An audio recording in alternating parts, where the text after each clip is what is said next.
Welcome to another episode of Talk to the Fedora, chatting about hard-hitting, honest entrepreneur wisdom that you can use to grow your small business. My name is Jarrod Goldsmith from eSAX Networking and Saxville Productions, and today we're very pleased to be welcoming entrepreneur Ruth Dorsainville.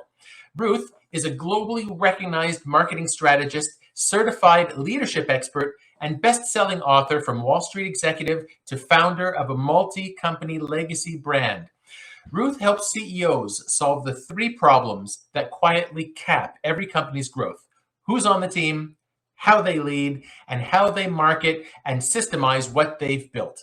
As founder and CEO of DNA Legacy Group, as well as chairwoman of the DNA Black Leadership Institute, Ruth has built her track record as VP of New York Staffing, driving growth that landed the firm on Inc. magazine's fastest growing private companies list.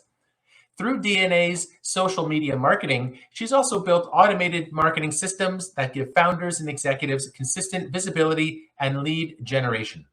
Mentored by Tony Robbins, John Maxwell, Laura Langmeyer, and Dr. Joe Dispenza, Ruth has been featured in Forbes, MarketWatch, Disrupt Magazine, and New York Weekly Magazine. She's a certified leadership strategist and a #1 international and Amazon bestseller of Diversity and Inclusion, a CEO Guide, the art of connections and marketing for business owners.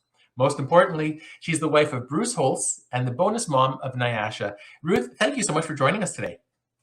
Thank you. Wow, what a wonderful introduction. I appreciate Oh my gosh, I'm so excited just hearing about a little snapshot of your life. So it's a pleasure to have you on the show, Ruth. Pleasure, and also pleasure. Thank you for what you do and the wonderful message that you're inspiring and you're bringing to the world. So I've seen your work, I've seen what you're doing with the community, and how you're a giver first, and you believe in givers gain. So I want to thank you for all the wonderful work that you're doing in the community. And thank you, Ruth. Everybody grows together. So Ruth, let's start by shouting out, where are you calling in from, please? I am in Ottawa. It is now my new hometown for the last 4 years. I must say I had a bittersweet relationship with Ottawa. I was first in Ottawa when I was 15 years old. And that was a time that I wanted to grow. And just before Ottawa, I lived in Vegas and Montreal. So Ottawa was a little small compared to those two cities. Yes. But now, and of course, being 15, 17, 18, you want to expand, you want to grow, right? That's what I felt my calling was. But right now, I'm in a stage of having a family, and Ottawa couldn't be a more better place to raise, a great family. And it's a capital, but it's not so big, but it's just enough to create meaningful relationships, which I think is amazing. Like big cities like Ottawa, Toronto, New York, it's becoming a little daunted, but here is beautiful to raise a family, and there's not that much traffic. So yeah, no, absolutely. All of that it's wonderful. It's a great place to live. Ruth, how did you start your business entrepreneur journey? Like, can you talk a bit more about your background? Like, you're an inspiration to so many people, and everybody likes talking about the founder's story. Can you give a little bit of knowledge about how that started for you, please? Sure. Grew up, born from two, immigrant family. My family, both my parents came from Haiti. So coming here, of course, the Canadian dream is to go to school, get a job, and get married, right? So I did that. And of course, the Canadian dreams, all in Ottawa anyways, was to work for the government, which I did. At the age of 19, I'm like, oh my God, I've accomplished the Canadian dream. I had a job at the minister's regional office, actually first the Attorney General. And then I got, a job at the minister's regional office, which actually is a very good job. Looking back now, I was making $75,000 an hour, $75,000 a year. That was 20 years ago. And my job was to work with the ministers. So they would come in, the minister, it was like a private office. Like there wasn't even the name of that office because it was private, right? The ministers would come in and, they would do whatever they're meeting. My job was accounting. I did a little bit of accounting there, accounting management. But I hated it. I couldn't care less who the ministers was. Like, back then you just don't care, right? Now I'm like, this was a great job, but I didn't like it at all. and I just feel like I wanted more out of life, right? But I didn't know what it was. So I actually, told my family. I'm like, mom, dad, or friends, sisters. I have 10 brothers and sisters, and I'm like, I can't really. I don't like what I do, and everybody was saying that I was complaining. Stop complaining. You're making great money. Just stay there for 20 years, and you're gonna have your pension. Just Ah, the suck it up golden for 20 years. handcuffs. Love it. Exactly. Exactly. So I'm like, okay, I tried it for a bit, but I'm like, I can't do it. And at the time I was actually dating a lawyer, and I was complaining to him, and he's like, stop complaining. You're making more money than I do. So I don't want to hear it. And I'm like, okay. So what happened is at 3 o'clock in the morning, while I was sleeping, I heard an infomercial. Back in the days, we had those infomercial of Tony Robbins, right? So so I had my TV on the entire day. While I was watching, I think I fell asleep with my TV on. And of course, I'm not sure if everybody remember the Tony Robbins infomercial when you would go walk around the Venice Beach and just help people. And so I saw a video while I was sleeping. He said, do you feel like you're meant for more? Do you feel like you're not really, accomplishing your life's, dreams and goals? Sure. And I got up, and I'm like, I heard this message in my sleep, and I got up and I'm like, yes, and I turned around and it was on TV, and I saw the number to call. So I called and I gave a check. Back then I had a check, and I sent my check. 2 weeks later, they sent me the personal talk. So that was the cassette tapes, right? Yes. And that changed my life. Wow. And I decided to, and of course I decided to get coaching as well. So at that time, I was actually smoking cigarette, 1 pack a day, and I was going to put towards 1 to 2 packs a day. Hated my job, as you know, and I actually quit. I decided to change, and I used to go party all the time. I was 19 years old, and I changed my entire life around. I started waking up at 5 o'clock in the morning. I had a personal trainer meeting me at 5 o'clock each morning. Yes. I quit cigarette cold turkey, and I also quit the government job. However, I didn't know what I wanted to do yet from a career perspective, so I decided to go to school. I went to But university. that's when you were also taking some training with Tony Robbins. You were starting to learn entrepreneurship at that time. He was the only one that was on my side, because everybody else around me was not, right? Yeah. And that's why it's very, I believe in, of course, investing in yourself, and of course my environment. No one in my environment understood what I was doing. Yes. Because they were not exposed to that, right? And of course, we hear that all the time. So many people starting up their businesses, they may not get the support from their family or friends, but they have this passion. And like in your case, in my case as well, when I was in government, it's not a full-time career. It's a job. It's not a passionate job, but it's like we said earlier, the golden handcuffs. But taking something into your own hands and owning it and changing your lifestyle. Like, look at you. That's an inspiration already. Speaking of inspiration, Ruth, who would you say resonates the most with your story? Like, so far, the little bit that we've heard. What do you mean? What do you mean? Who resonates the most? What do you mean by that? Would it be people who are currently in a dead-end jobs, something they don't like, somebody thinking of starting a business, marginalized communities, like people watching? Who would this speak to, your story? And anyone that knows that they are meant for more, and also the person that hears that voice, because we all have that voice inside of us, like we all of us do. Some people pay attention to it and go for it. Other people just suppress it, right? And that's where the depression comes from, right? Yeah. Because you're suppressing a feeling of, growth, right? And in life, you either grow or you die, right? So when you're suppressing that growth feelings, you're basically dying each day inside emotionally. Right. So for those that's listening right now that has a calling and that has been suppressing, or that's hearing that voice and don't know what to do, the message is to go for it. Listen to that voice, right? And the way to listen to that voice is to just spend some time with yourself and create a relationship with yourself, because the inner game is what it's all about, right? And the Right. outside game is a reflection of what's going on inside of you. Yeah. And you said earlier, Ruth, that not many people believed in you at the beginning, except for your coach, Tony Robbins, at the time. Has that changed over the years? Like, let's talk about the concept of collaboration.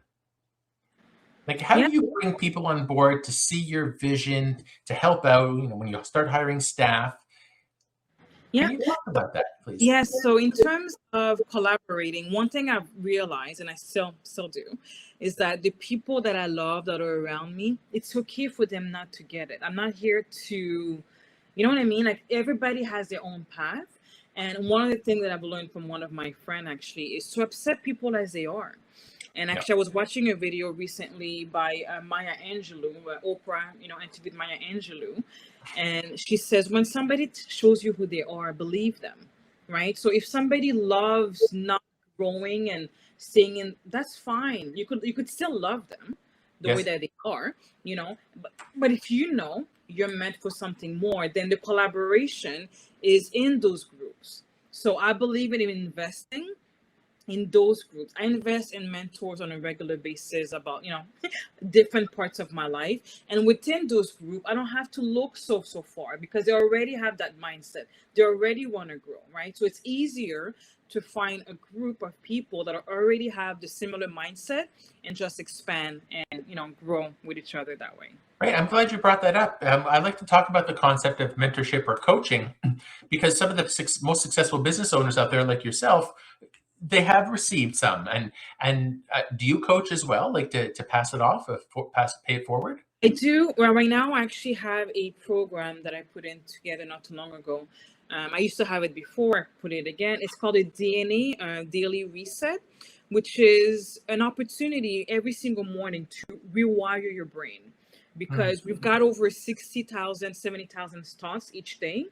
And the thoughts that we have is a repetition of the thoughts that we had yesterday and the day before, so on and so forth, right? So Yes. when people now want to make changes, or even when they have a vision board, they're doing it based on their past, not from the future.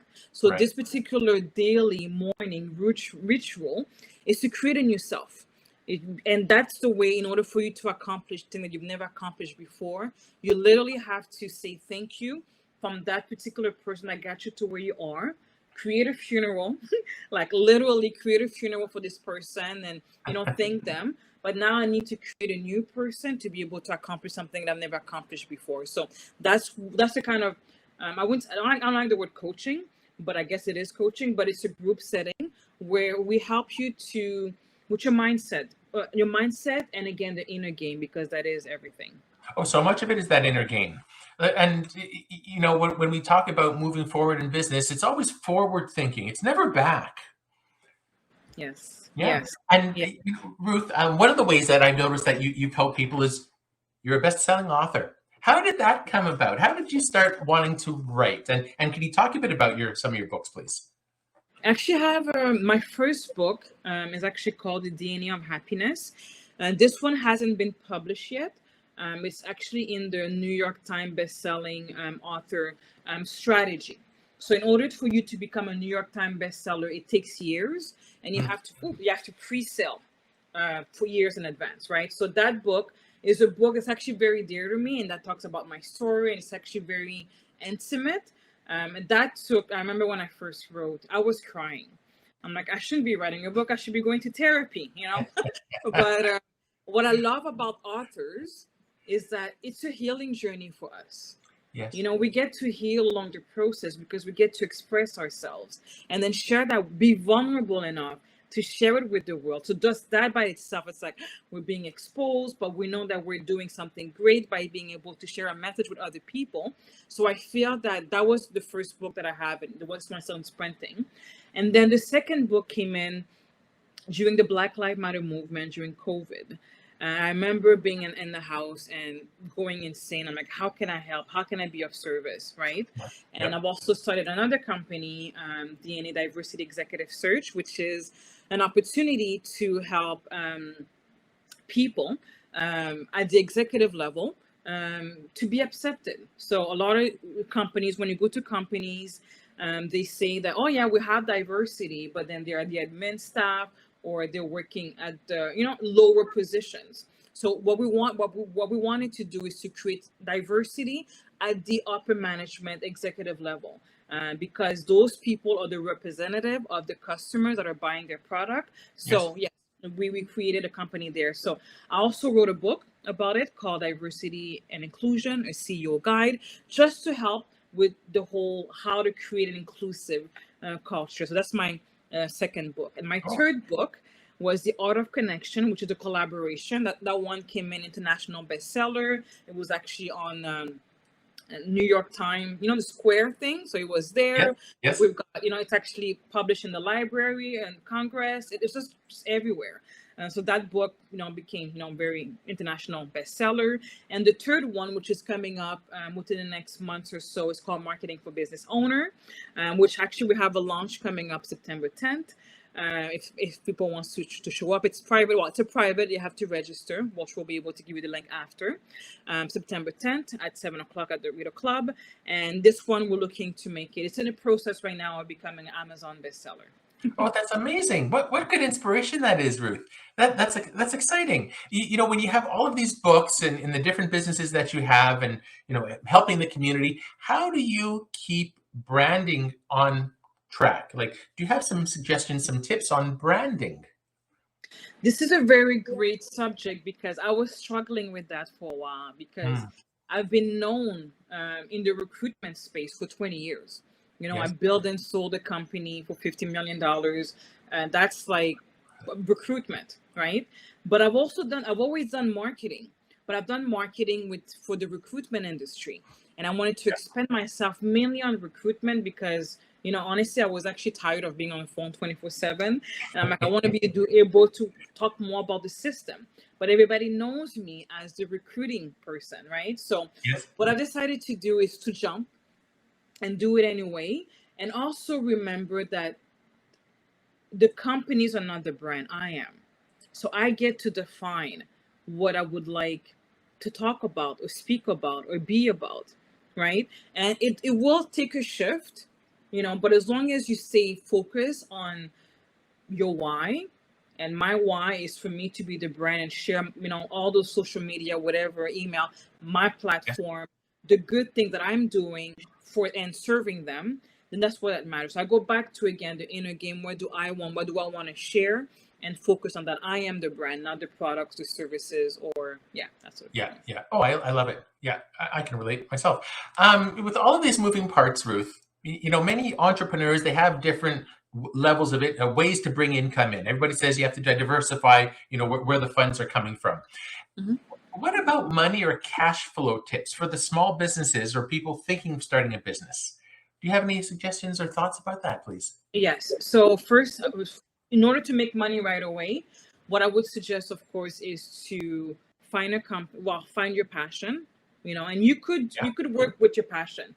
And again, everybody's different depending where you are right now in your life. Do you need money now? Do you need money later? All that stuff, right? So there's a lot of those, those things that we need to consider. But I would suggest to start with, finding a big company that you admire and adore, and that you want to become, Yes. you want to grow in, and sell their stuff. That's it. Just start selling their stuff and become an affiliate, right? And then you could start making money right away. But they have the whole system. They've got everything. They have the product. They've got everything. An Yes. example could be, let's say right now you've got this particular person that's a coach. They're doing great thing in the world. They've got books. They got program. Most people should have an affiliate. And then you could start. And the good thing about it is that whatever you're selling, by the way, and I've been in a career industry for the last 20 years, and I believe in two things, the career that you choose and the person that you marry will either make you happy or miserable, because that's where you spend most of your life, right? Oh, yeah, it's funny. You relate that to business and personal. Yeah. Yeah, 60% of your life literally is at work, and then when you come home, that's who you're with, right? So that's basically your life. So if you make the wrong choices, you're miserable. But if you make the right choices, you're great. So if you have a company that you admire, but Yes. you don't have the skills and everything yet, you're studying their stuff, which will make you feel better, right? And then when you get to a position of, there's enough money, then you'll be able to do your own stuff. But at least you're learning from them. You're getting the knowledge, and you're growing as an individual. And one thing I wanted to say as well, the career that you choose, you're actually exchanging your life. That you're going to spend 10, 25, who knows, 40 years. You're literally exchanging your life for the career that you choose, right? So choose wisely. Yeah. Oh, very, very wise. You mentioned something that really stuck out to me. You said, follow your passion. I mean, yours was a good example. You were in government. I was in government for years and really didn't like it, but it was a day job so that you could continue and follow your pursuits on the side. But maybe you could talk about how important following one's passion is. Well, again, I know that depending on where people are, because not everybody's blessed to be in a position where they have the financial. And that's why they feel like they have to do those jobs because they have responsibility, so on and so forth, which I understand, by the way. When I was younger, I'm like, just follow your passion. But now that I'm older, I understand responsibility, having a family, I understand it now. So what I would suggest for those that are not able to have to do this full time, just do it part time. Continue your job that you're not happy with, and start that part time. And just having that little bit of happiness will make you feel so good inside, and slowly but surely, it's called the compound interest. Even if you work on your passion 1 hour a day, that's compounded. At the end of the year, it's not 265. It's compounded because you're going to start attracting the people. You're going to start having more ideas, right? And then, yes, the goal is that passion will replace your full-time employment, right? So just take one step at a time, 1 hour a day, and you'll see how your life is going to change and how you will attract, miracles into your life. Oh, yeah, I love it. Like, it doesn't happen overnight. It takes time, consistency, building towards something. Everybody has to make ends meet. We all have bills to pay. And finding, working in a job that covers that, awesome. But having that side hustle doesn't have to be a side hustle for the rest of your life. Yeah. 1,000%. Yeah, wonderful. Ruth, you're so busy. You have so much stuff on the go. Can you talk a bit about time management? How do entrepreneurs, small businesses in particular, manage their time, their family commitments, their work, their travel? Like, how does one juggle all that? Well, I don't believe in time management. I believe in managing activities, right? Because you can't manage time, right? Everybody has 24 hours in a day, right? Yeah. So you can't really manage time, but you could manage your activities. And to me, it's very simple. I'm not going to make it complicated. Get up in the morning. Of course, know your why, right? So in order for you to be able to manage your activities, what the types of activities are also important as well, right? And the best way to be able to progress effectively is to know your why, right? So before you even manage my time, everything else, why are you doing what you're doing? Why are you alive? What are you accomplishing? Why, right? So understand that why, write it down each and every single day, which is what I do. And then you manage activities based on that, right? So this is my why. This is what I'm looking to accomplish, right? And these are my top 6, and that's it. 6 things to do today. Scratch it out, and that's it. Don't overwhelm yourself. Don't do more than you need to. Just do 6 things, and then that's it. So I'm making it simple because I don't want to complicate things, and anybody can use that, right? So, and I believe in simplicity. And also, life is not that complicated, but the simple things are not being followed. So what I'm trying to say is that we could all accomplish everything that we want. All you got to do is get up in the morning, be disciplined. It's not complicated, but few people do it, right? And that's why they are successful. Oh, right? So Ruth, this is such a breath of fresh air. I mean, you're so focused, you're so enthusiastic about helping others. I'm just so excited. Again, you have so much stuff. You're writing, I believe, your fourth book right now. What successes are you most proud of so far, Ruth? wow, well, I must say, when it comes to business, it does come easy for me. It does. Just because I've had, a mentor, like the number one in the world, Tony Robbins, at 19 years old. So the principles, my mind is already set in a particular way, right? From a very young age, for over 30 years. Wow, I can't believe my age now. Wow.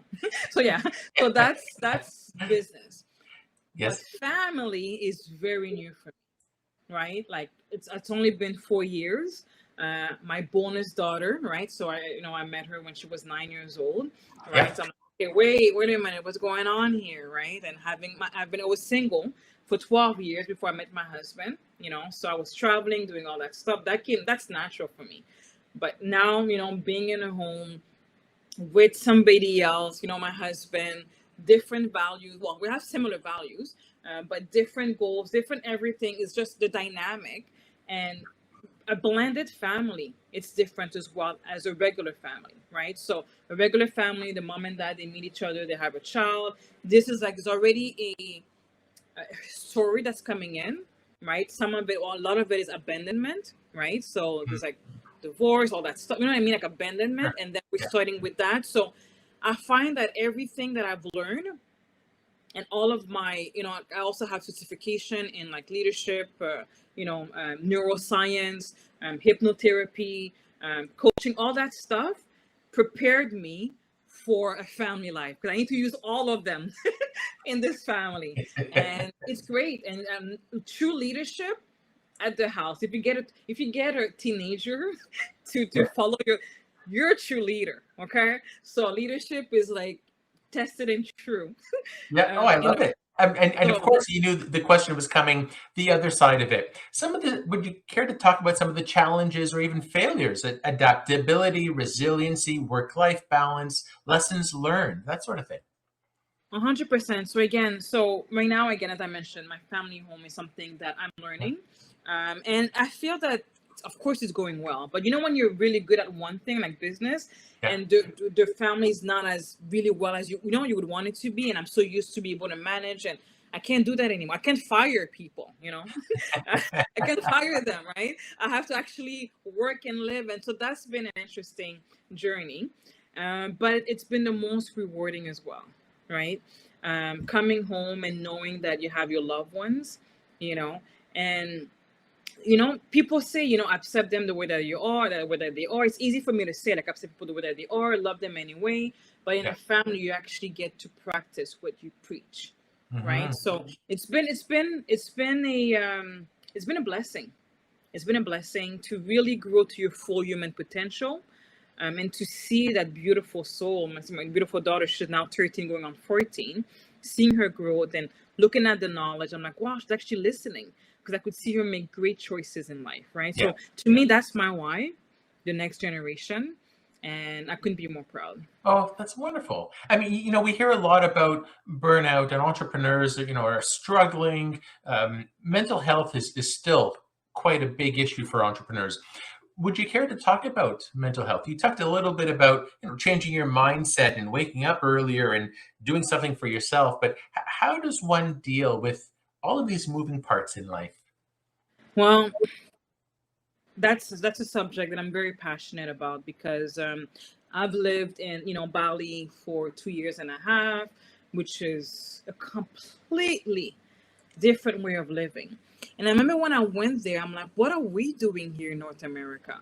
You know, we're working, to have those things attached to us, those expenses, to our home, to our car. It's slavery, by the way. I think it's modern day slavery. That's why I call it, by the way. Unless you're able to free yourself and your home actually becomes an income, not an income, liability, an asset. Yes? I find that we're just working and slaving away for stuff, right? And I remember when I went and before by Bali, I used to be on Wall Street. I used to have my office on Wall Street, my business on Wall Street. And to Yeah. me, that was normal. It was all about getting stuff, having stuff, And when I went to Bali, I remember seeing somebody that was, how do you call this? A surfer, and he was teaching people how to surf.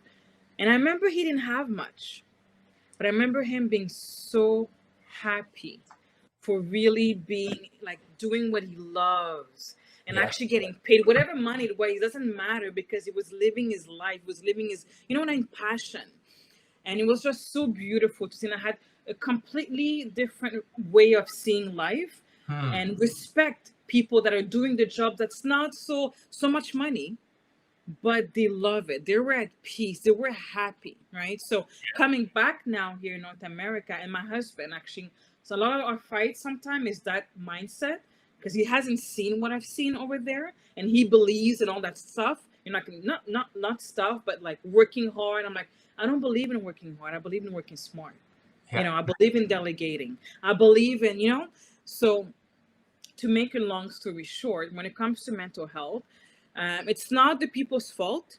It is the structure that's been given in North America to be slave to our job, to be slave to everything. So no wonder why, like I've seen people, I feel bad for mothers that have to deliver a baby and then leave their baby home to a stranger at daycare and have to go to work. I think it's like the most horrible thing ever. That's my own personal opinion, right? But she has to do this to be able to pay the bill. You know what I mean? I just feel like we have it all screwed up. And my solution to this is, don't get stuff. Don't get so much stuff. Because at the end of the day, when we pass away, we don't need all that stuff anyways. Have enough money to be able to do the thing that you really want. So if you're a mother that wants to be a stay-at-home mom or wants to spend all the time with, don't gather all this big stuff so that you have to work and pay bills. Focus on what really matters, which is quality time with your loved ones. Loved ones, experiences, Yeah. travel, learning. Yeah. Yeah. Oh, speaking of, Just make just enough money for that, and yeah. enjoy life. Yeah. Oh, what an inspiration, Ruth. This is fun. Speaking of fun, what do you do outside of work? Like, do you have hobbies? How do you relax? Well, honestly, every single day is a vacation for me, so I feel like I don't have to escape from it. Yeah. But for fun, I would say that I, go to the movies with my husband. Honestly, I just relax. I don't do anything crazy. I love to travel, of course, but I'm creating situations or my work life. I actually go to resort. Like when I'm working, I actually go to a resort and start working from there. So technically, I'm actually working and living life. I'm anywhere. But yeah, another thing that I do for fun as well is actually teach at church as well. I teach a grade 6 students at church. So I'm a Christian. I believe in Jesus and I believe in, of course, spirituality. So that's always a great way to be able to be of service. And of course, growing my charity as well. That's something that I'm very passionate about. Oh, exciting. And it sounds like more work, but it's fun for me. Yeah, well, you know what they say. If you love what you do, you never work a day in your life. 100%. Yeah. And for what's next, Ruth? Like, where do you see yourself in 3 to 5 years from now? So right It now could I'm be actually, business, it could be travel. yeah. Right now I'm actually setting up my first retreat. So right now I had an event as you were part of. Well, thank you by the way for coming in and being such a great person at the golf tournament. I really enjoyed that. It was my first time doing this here in Ottawa. I'm looking to do an event each and every single year here in Ottawa because I want to be able to grow this hometown. It's my hometown. Wherever I live, I want to make sure that I make an impact within the city. Yes. But I also want to have a retreat. So I'm actually creating my first retreat. And I just want to travel as well a bit more. So as I'm traveling, I'm actually going to create a retreat for people to be able to spend time together and really experience that life, right? Like I've experienced that life and be able to work and live from anywhere in the world. So I want to be able to teach other people that they will be able to do so as well, but put them outside of their home. Come somewhere, could be anywhere in Mexico. Right now, I think I'm planning in Mexico. Yeah. Come in and explore what it's like. And explore what it's like to work from here and create a life based on this lifestyle. So that's my next thing right now. Oh, that's exciting. I'm looking forward to hearing more about that in the future. So, Ruth, we're coming to the end of our segment today. Is there something that we've touched on that you would like to elaborate further? Any final words of wisdom for other people? No, I think that right now, all the questions that you asked were absolutely amazing. I love what you're doing into the world. I love sharing my message. So thank you so much for this opportunity. And for everyone that's watching, just keep watching. Jarrod, he's such a great networker. He's so great with the community. He has beautiful, charity that he's supporting. So continue to follow, to follow his work and get some words from wisdom from other people that are making a difference in the community. And for those of you that are listening, listen to your heart. Listen to that voice. Listen to that voice, because it is God that's speaking with you. God is talking to us. We're like, oh God, how come you're not listening to me? How come I'm not answering my prayer? Your prayer is already answered, but are you listening? All right. So take the time to listen. Oh, very wise. Thank you, Ruth. How can somebody get in touch with you, please? And where can people learn more about your books? Yeah, www.ruthdorsainville.com. Easy. Oh, that's wonderful. So today I'd like to thank entrepreneurial leader and author Ruth Dorsainville on this episode of Talk to the Fedora. We hope that this segment has provided some wisdom that you can use to grow your small business. Please subscribe to the eSAX YouTube channel and be sure to check out the hundreds of other videos across multiple playlists for additional great entrepreneurial content. Ruth, thank you so much for your time today. Thank you. Thanks for watching. For more great entrepreneur networking tips, subscribe to our eSAX YouTube channel because eSAX makes networking work.